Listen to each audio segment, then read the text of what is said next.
Chop কত? হ্যাঁ, 10 টাকা করে চপ। কিসের চপ এটা? আলুর কি বলে? আলু টিক্কা বলে, আলু টিক্কা। আলু টিক্কা। হ্যাঁ। ও, তুমি এখানে কি প্রতিদিনই বসো? হ্যাঁ, প্রতিদিন বসো এখানে? প্রতিদিনই বসি, কিন্তু মাঝে মাঝে আসা হয় না, কারণ মার শরীর ভালো নাই। মানে তুমি প্রতিদিনই বসো, মাঝে মাঝে আসা হয় না মায়ের শরীর খারাপের জন্য? বাড়িতে কে কে আছে তোমার? আমি থাকি, এবার তো মা থাকে, দাদা ছিল, এখন দাদা আলাদা থাকে। মানে তুমি দাদা? মানে আমি এখন মায়ের সাথে থাকি, মা আর আমি থাকি। আচ্ছা, তুমি এখন মায়ের সাথে থাকো? হ্যাঁ। আচ্ছা আচ্ছা। আর দাদা ছিল, দাদা এখন আলাদা থাকে। দাদা আলাদা থাকে? হ্যাঁ, তোমার বাবা? বাবা বাইরে থাকে, মানে বাইরে বলতে আমার মার তো মানে নন বাঙালির সাথে বিয়ে হয়েছে। আচ্ছা দিয়ে আচ্ছা। ওখানে একটু সমস্যা হয়েছে, দিয়ে মা আমাদের মানে আমাকে নিয়ে চলে আসে এখানে। আচ্ছা, দিয়ে আমি মার সাথে থাকি। তুমি মার কাছে থাকো? মানে তুমি তাহলে এখন এই কাজ করছো না, পড়াশোনা করছো না? হ্যাঁ, পড়াশোনা এই এই রিসেন্টলি ভর্তি হয়েছি। হ্যাঁ? ইংলিশ অনার্স নিয়ে। ইংলিশে অনার্স নিয়ে ভর্তি হয়েছিলে? হ্যাঁ, ইংলিশে অনার্স নিয়ে ভর্তি হয়েছিলে? হ্যাঁ। মানে মানে তুমি ভর্তি হয়েছি, এখন টুকটাক চলছে আর কি। মানে পড়াশোনা চলছে? হ্যাঁ, মানে তোমার আর্থিক সমস্যার জন্য তোমাকে এখন এই পথে নামতে হয়েছে? তুমি ইংলিশে অনার্স হ্যাঁ, অনার্স নিয়ে ভর্তি হয়েছো? হ্যাঁ, উচ্চ মাধ্যমিক রেজাল্ট ভালো? মোটামুটি 60% উপরে। তোমার পড়াশোনার দিকে লক্ষ্য আছে, মানে ইচ্ছা আছে তোমার পড়াশোনা করার? ইচ্ছে তো আছে, অনেক ইচ্ছা আছে। তাহলে তুমি ভালো রেজাল্ট করার, আচ্ছা, প্লাস একটা নিজের ইচ্ছা আছে ভালো কিছু করার, আচ্ছা, প্লাস মায়ের পাশে দাঁড়ানোর। আচ্ছা, তাহলে তোমাকে এখন এই মানে এটা করতে কেন করছো এটা? এখন বাড়িতে যেহেতু মার শরীর খারাপ, এখন যে বাড়িতে মানে কিছু একটা তো করতে হবে, দিয়ে মার পাশে দাঁড়ানোর জন্য এখন আমার তো কিছু খুঁজে পাচ্ছি না। তাই যেটুকু জানি একটু নিয়ে চেষ্টা করতেছি মার পাশে দাঁড়ানো, যাতে নিজের পড়াশোনা আর প্লাস মাকে দেখতে পারি। তার ফাঁকে তুমি এই রাস্তায় এরকম ফুটপাতে এরকম জায়গাতে তুমি একটা দোকান নিয়ে বসেছো? আচ্ছা, তা তোমার ইচ্ছা কি আছে, মানে ভবিষ্যতে কোনো ইচ্ছা আছে তোমার? ভবিষ্যতে আবার তো অনার্সটা কমপ্লিট করে মাস্টারটা দেব, মাস্টার কমপ্লিট করার পরে হ্যাঁ। ইচ্ছা আছে নেট দেওয়ার। নেট দেওয়ার ইচ্ছা আছে? তুমি কিভাবে মানে এটা কিভাবে তুমি ম্যানেজ করবে? তুমি এর মধ্যে এখানে বসেছো, এখন তুমি এই যে এখন দোকান নিয়ে বসেছো, তুমি এর মধ্যে পড়াশোনা কিভাবে চালাবে, আর তুমি মায়ের সংসার খরচ কী করে করবে, আর তুমি তাহলে দোকান কিভাবে চালাবে এত কিছুর মধ্যে? এখানে দেখো আমাদের আসলে মানে সকালে ধরো 4টে 4:30 দিকে উঠি। হ্যাঁ। উঠার পরে মার যেহেতু আপাতত শরীর খারাপ, দিয়ে আমাকে বাড়ির সব কাজ করতে হয়। আচ্ছা। থালা বাসন মাজার থেকে শুরু করে। মানে তোমার মা খুবই অসুস্থ? খুবই অসুস্থ, মানে বিছানায় পড়ে আসে। বিছানায় পড়ে আছে তোমার মা?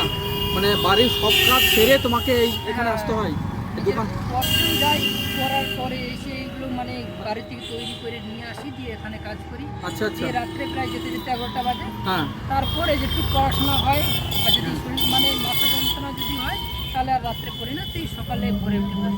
সকালে ভোরে উঠে পড়ো? হ্যাঁ। মানে তোমার জীবনটা মানে খুবই কষ্টের জীবন, মানে তোমার জীবনটা মানে চলছে হচ্ছে সংগ্রাম করে, তাই না, ছোট থেকে? হ্যাঁ, মানে তুমি মাকে নিয়ে এত কষ্ট করে তুমি এই যে এইগুলো চালাচ্ছ, মানে বাড়ি গিয়ে তোমার মায়ের যা কাজ সব তোমাকে করতে হয়, মানে থালা বাসন থেকে ধোয়া থেকে শুরু করে রান্না বান্না থেকে শুরু করে সব কাজ কমপ্লিট করে, আবার তুমি বলছো প্রাইভেটেও যাও, মানে প্রাইভেট কমপ্লিট করে তোমাকে আবার এখানে দোকানে আসতে হয়। বাড়ির জন্য এইগুলোর যে দোকানের জন্য সব জিনিসপত্র রেডি করতে হয় বাড়িতে করার পরে চলে আসি। মানে বাড়িতে সব কিছু রেডি করে আবার তোমাকে এই দোকানে আসতে হয়। মানে এতটা কষ্টের মধ্যে তুমি আছো? এত কম বয়স, আর তোমার বয়স তো একেবারে কম, মানে এই কম বয়সে তুমি এতটা মানে মানে নিয়েছো তুমি, মানে সংসারে পুরো দায়িত্ব নিয়েছো, মানে কি করবো, এখন তো আর্থিক তেমন কেউ নাই যে নেবে। আমার থেকে বড় দাদা ছিল, হ্যাঁ। সে ওখানে আলাদা থাকে ওর মতো। মানে তোমার যে বড় দাদা সে আলাদা থাকে, হ্যাঁ, মানে তোমাকে কোনো সাহায্য করে না? না, মানে তোমার মায়ের কাছেও এসে দেখে না যে মা কেমন আছে কিংবা সংসারটা কিভাবে ও চলছে? সম্পূর্ণ আলাদা থাকে, মানে ওর মতন থাকে। ও কিছু করে, ইনকাম করে, নিজের খরচা করে, আচ্ছা। প্লাস তেমন বাড়িতে কিছু সেরকম দেয় না। এখন কি করা যায় বলো? মানে আমার সত্যি তোমার কথাগুলো শুনে আমার মানে সত্যি আমার মানে এত খারাপ লাগছে, সত্যি আমার চোখ দিয়ে জল বেরোচ্ছে যে তুমি এত কষ্টের মধ্যে স্ট্রাগল করে তুমি এইভাবে তুমি এই যে একটা দোকান নিয়ে বসেছো কোনো রকম সংসার চালানোর জন্য, প্রাইভেট মানে টিউশনের খরচ দেওয়ার জন্য, মানে এরকম কষ্ট এই বয়সে থেকেই তুমি হাতে ধরেছো, সংসারটাকে হাতে ধরেছো। তা কিছু করার নেই। কারণ কি নাম তোমার? আমার নাম সুমিত কুমার সরকার। সুমিত কুমার সরকার। তুমি এর আগে কি করছো? এর আগে আমি একটা ইউটিউব চ্যানেল খুলেছিলাম। তোমার ইউটিউব চ্যানেল ছিল এর আগে? হ্যাঁ, ইউটিউব চ্যানেল ছিল তোমার আগে এরকম? হ্যাঁ, দিয়ে তারপরে কি হলো এটা? ওই ইউটিউব চ্যানেল মানে খুলেছিলাম, দিয়ে প্রথম তো একাই কাজ করতাম, দিয়ে কোনো মতে চ্যানেল মনিটাইজ হয়, হ্যাঁ তারপর মানে মনে খুবই আশা নিয়ে মানে শুরু করেছিলাম চ্যানেলটা। মনিটাইজ হওয়ার পরে আমাদের কিছু লোকজনকে মানে জোরও করি তাদেরকে কাজ করার জন্য। হ্যাঁ। যেহেতু আমার কাছে কোনো টাকা পয়সা নাই, তাদেরকে বললাম যে কি তোমাদের এরকম মানে ভালো পার্সেন্টেজ দিব, যখন আমাদের টাকা ঢুকবে তখন হ্যাঁ। দিয়ে ওদেরকে নিয়ে কাজটা শুরু করি আমি। তখন এখন মনিটাইজ হওয়ার পরে অনেক দিন কাজ করার পরে সেরকম কোনো গ্রোথ দেখা যায় না চ্যানেলে। দিয়ে যারা দিয়ে চ্যানেলে সেরকম কোনো গ্রোথ দেখা যায় না।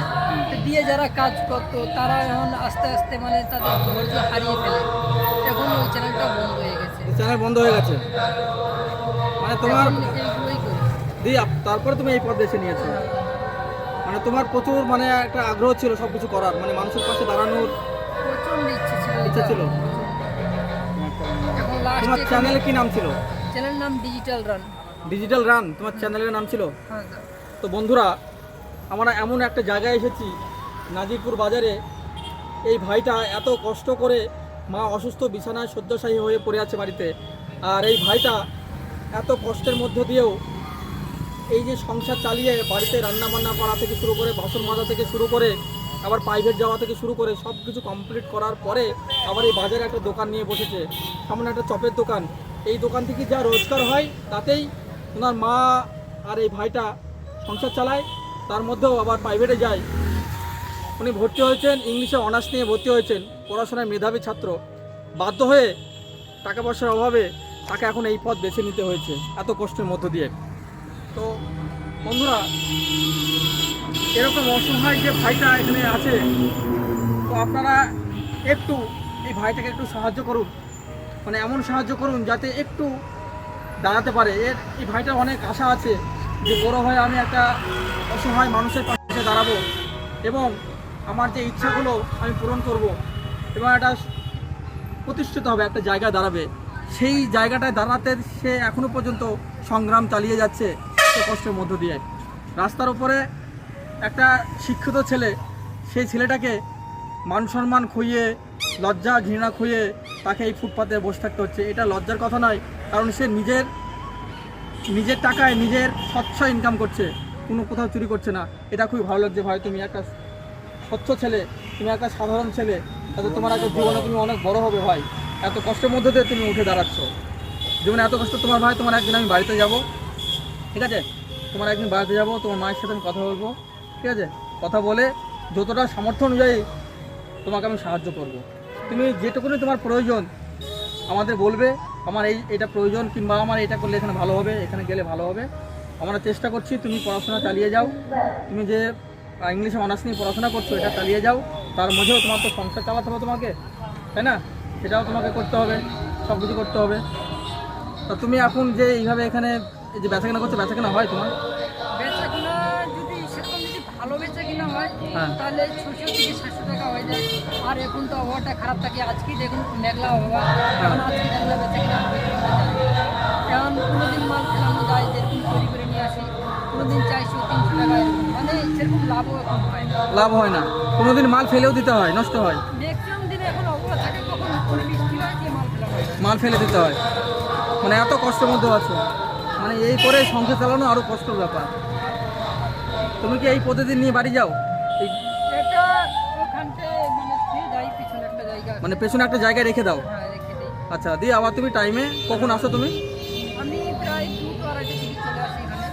এই মালপত্র সব ওই সাইকেলে নিয়ে চলে যাই, সাইকেলে করে আসি। সাইকেল করে আসো? আচ্ছা, দিয়ে এসে আবার এখানে সাজিয়ে রাত্রে কতক্ষণ থাকো? এখানে কোনো দিন 11টা বেজে যায়, আবার যদি কোনো দিন যদি বাজারটা হয়ে যায় হ্যাঁ, তাহলে 9টার মধ্যে হয়ে যায়। মানে যখন বেচাকেনা হয় না তখন 11টা বেজে যায় বেচাকেনা করার জন্য। আর বেচাকেনা হয়ে গেলে একটু তাড়াতাড়ি বাড়ি চলে যাও, কারণ তোমার মা তো একা থাকে বাড়িতে। মানে খাওয়া দাওয়া কি একা করতে পারে? হ্যাঁ, কোনো মতো খেতে পারে। বাড়ি গিয়ে তোমাকে আবার তো বাড়ির সব কাজ করতে হয়। তো এত কষ্টের মধ্যে আছে ভাইটা। তো আমরা এই ভাইটার জন্য পাশে অবশ্যই সবসময় থাকবো, ভাইটার পাশে সবসময় থাকবো এবং লক্ষ্য রাখবো। আর তুমি সবসময় চেষ্টা করো ভালো কিছু করার জন্য, ঠিক আছে? অবশ্যই ভালো থাকো তাহলে, ঠিক আছে? সুস্থ থাকো, আর আমরা দেখে যাবো। আর সবসময় তো মায়ের পাশে থাকো। তুমি যে কাজটা করছো, যে মাকে নিয়ে তুমি আছো,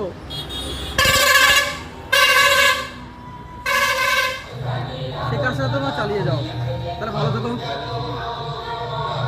তাহলে আমাদের পক্ষ থেকে তোমার যেটুকুনি প্রয়োজন সামর্থ্য অনুযায়ী তুমি আমাদের পক্ষ থেকে যেটা আমি পারবো আমরা দিচ্ছি।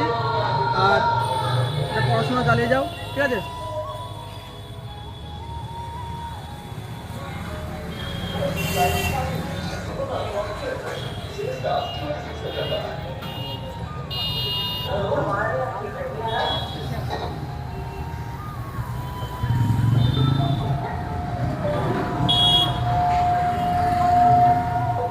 তো ভাই, তুমি যে কাজটা করছো খুবই সুন্দর। আমার তোমার কথা শুনে খুবই ভালো লাগলো। তুমি এখনো পর্যন্ত সংগ্রাম করছো এই বয়সে। তুমি এই যে ফুটপাতে দোকান নিয়ে বসেছো, মানে এই বয়সে তুমি একটা ব্যবসার মধ্যে আছো। এখন তোমার যা বয়স, খেলা করার বয়স, পড়াশোনা করার বয়স, তাই না? সেই বয়সে তুমি এখন সংসারের হাল ধরেছো। তো আমার খুবই ভালো লাগলো। তো আমাদের পক্ষ থেকে তোমাকে কিছু দিচ্ছি, এটা নিয়ে তোমার যেরকম প্রয়োজন তুমি নেবে। হ্যাঁ, ঠিক আছে, নাও। ঠিক আছে, হ্যাঁ, তাহলে ভালো থেকো। হ্যাঁ, ঠিক আছে, আর সাবধানে বাড়ি যাবা। তাহলে আসছি। হ্যাঁ, আচ্ছা।